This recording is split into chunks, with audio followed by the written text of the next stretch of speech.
Hello everyone, আসসালামু আলাইকুম। সবাই কেমন আছেন? আশা করি আল্লাহর রহমতে সবাই অনেক ভালো আছেন। আল্লাহর রহমতে আমরা সবাই অনেক ভালো আছি।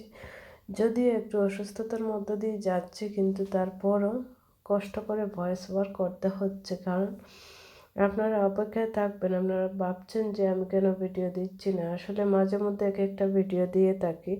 যতই অসুস্থ থাকি না কেন আপনাদের জন্য মন টানে। যদিও আপনাদের ভালোবাসায় আজকে তুবা কোকিনিকা ব্লগ এত দূর, তাই আপনাদের কথা ভুলতে পারি না। তাই ভাবি মাঝে মাঝে যে অসুস্থ থাকলেও একটু হাঁটাচলা করতে পারছি, সব কিছু করতে পারছি, তাই মাঝে মধ্যে এক একটা ভিডিও শেয়ার করব আপনাদের সাথে। এই জন্যই কিন্তু শেয়ার করা। তো প্লিজ সবাই আমার চ্যানেলটাকে সাবস্ক্রাইব করে দেবেন, আর বেশি বেশি করে লাইক কমেন্ট করবেন। আপনারা লাইক কমেন্ট করলে আমার কিন্তু আরও উৎসাহ বাড়ে ভিডিও তৈরি করার জন্য। একটু ঈদের শপিং করতে বের হয়েছি, তাই ভিডিও করেছি কিছু কিছু, সেটাই আপনাদের সাথে শেয়ার করছি। কিছু কিছু গ্রোসারি শপে গিয়েছিলাম, আর একটু জুয়েলারি শপেও গিয়েছিলাম। তো বড় বড় শপ যেগুলো আছে লন্ডনে, সেগুলোতেই কিন্তু যাওয়া হয়েছে। আর আসলে তো আমি বেশি দূরে থাকি না লন্ডন থেকে, তো লন্ডনের ধারে কাছে যে শপগুলো আছে ওইগুলোতেই কিন্তু গিয়েছিলাম। আর অনেক সুন্দর সুন্দর জিনিস দেখলাম, আর অল্প কিছু কিছু জিনিস কিনে এনেছি যেগুলো আমার অতি প্রয়োজনীয় না হলেই নয়, তো সেগুলাই কিনেছি। আর অনেক ঘোরাঘুরি করলাম, যদি ঈদের সময় তো একটু বেছে শপিং করতে হয়, দেখে শুনে সব কিছু নিতে হয়। তো ভাবছিলাম যে দেখি কী নেব, তো একটু ভাবাভাবি করেই কিন্তু তারপর পছন্দের জিনিসগুলাই নিয়ে আসছি। জুয়েলারি শপ কিন্তু গ্রিন স্ট্রিটেও আছে, স্টার্টফুটে আছে, তো বিভিন্ন জায়গায় আছে। তো যখন যেখানে ইচ্ছে সেখানেই কিন্তু শপিংটুকু করে নেই, কারণ এক এক জায়গায় এক এক জিনিস পছন্দ হয়ে যায়, বলা যায় না কোনখানে কোনটা পছন্দ হয়ে যায়। তো যখন যেখানে যা ভালো লাগে কিনে নেই, সেটাই শপিং। তো আমি জানি না আমার মতো কার কার এমন হয়ে থাকে। আমি কখনো প্ল্যান করে কিছু করি না, প্ল্যান করে করতে চাইলেই উলটপালট হয়ে যায়। যখন প্ল্যান করে মনে করেন একটা হাতে রিং নেব, তো রিং নিতে গেলেই কিন্তু অন্য কিছু নিয়ে নেই সাথে। তো সেটাই পছন্দ অনুযায়ী যা কিছু ভালো লাগে নিয়ে নেই। বাচ্চাদের জন্য কিনে আনি, যা আমার জন্য আনি বাচ্চাদের জন্য বাচ্চাদের পছন্দ অনুযায়ী নিয়ে আসতে হয়। আর নারীদের সবসময় কিন্তু জুয়েলারি জিনিসের প্রতি একটু দুর্বলতা থেকেই থাকে, সবসময়ই থাকে। তো ইয়াং থাকলে যে কথা, বৃদ্ধ থাকলে সেই একই কথা। আমার মনে হয় আফসোস কখনো যায় না, কারণ নতুন নতুন ব্র্যান্ডের যে জিনিসগুলো আছে, অনেক সময় অনেক ধরনের বিভিন্ন ব্র্যান্ডের জিনিসগুলো আছে যেগুলা শপিংয়ে নতুন আসে, ওইগুলা দেখলে কিন্তু প্রাণটা জুড়িয়ে যায় আর ইচ্ছে করে কিনে নেবার। তো সব কিছু তো আর কেনা হয় না, পছন্দ অনুযায়ী যেগুলো ইউজ করতে পারবো, যেগুলো একটু লিমিটের মধ্যে আছে, ওগুলাই কিন্তু কিনি। নারী তো নারী, যে রাঁধতে জানে সে চুলও বাঁধতে জানে। তো চুল বাঁধার জন্য কিছু জিনিস নিয়েছি। আসলে অনেকেই হাসতে পারেন। তো রান্না বান্না তো ঘরে সবসময়ই করে থাকি, ঘরের কাজ তো সবসময়ই করি, কিন্তু বাইরে তো যেতেই হয় আমার শখের জিনিস কেনার জন্য। আমার শখের প্রয়োজনীয় জিনিসগুলো যদি না কিনি, তাহলে আমি কি নারী হতে পারলাম না? আমি তো তাতে আমার সৌন্দর্য রক্ষা করতে হবে, আর আমার সৌন্দর্য রক্ষা করতে হলে আমাকে সুন্দর সুন্দর জিনিসও পরতে হবে, যাতে দেখতে একটু ভালো দেখায়। আমি সেটাই মনে করি, জানি না কার কাছে কেমন লাগছে কথাগুলো। পৃথিবীর এক এক দেশে জুয়েলারির ডিজাইনগুলো এক এক রকম হয়ে থাকে। বাংলাদেশে একরকম, লন্ডনে একরকম, আমেরিকাতে একরকম, আবার একই কোয়ালিটির মাল কিন্তু বিভিন্ন দেশে সাপ্লাই দিয়ে থাকে।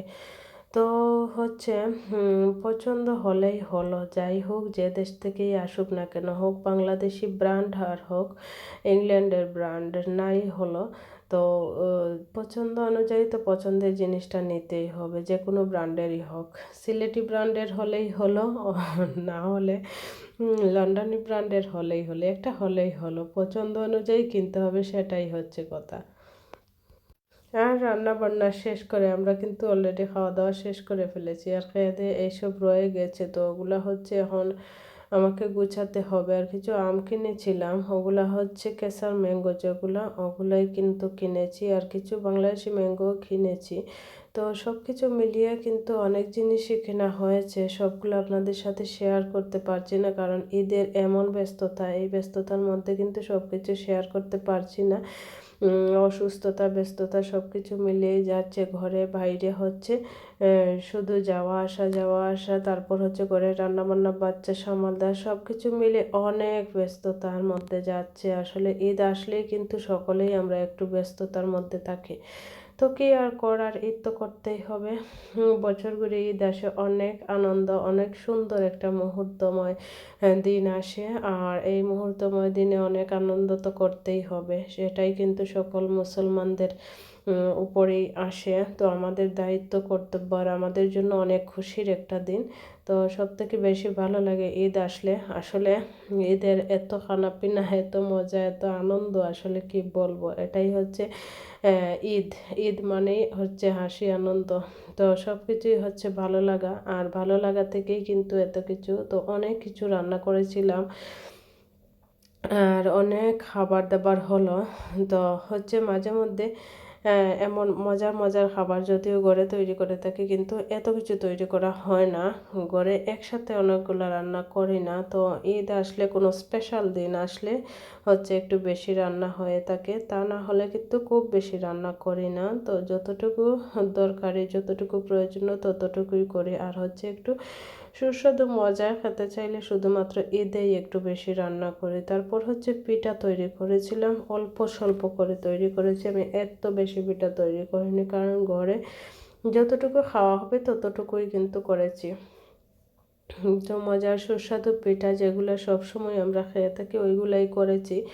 আর হচ্ছে পরবর্তীতে আরও করব, আর ওগুলা খেয়ে শেষ হলেই কিন্তু আরও করব। তো হচ্ছে মাংস দিয়ে রুটি পিঠা খেতে হবে, তারপর হচ্ছে সন্দেশ করতে হবে। তো সব কিছুই যখন যেটা প্রয়োজন সেটাই করব, একসাথে সব কিছু করলে আবার উঠবে না।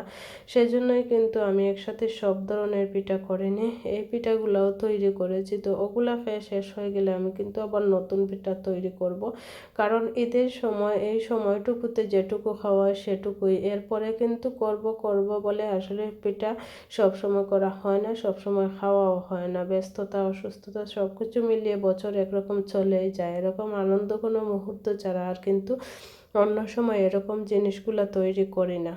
ভিডিওটা এ পর্যন্তই। সকলে চ্যানেলটাকে সাবস্ক্রাইব করে পাশে থাকবেন। সবাই ভালো থাকুন, সকলের সুস্থতা কামনায়। আল্লাহ হাফেজ।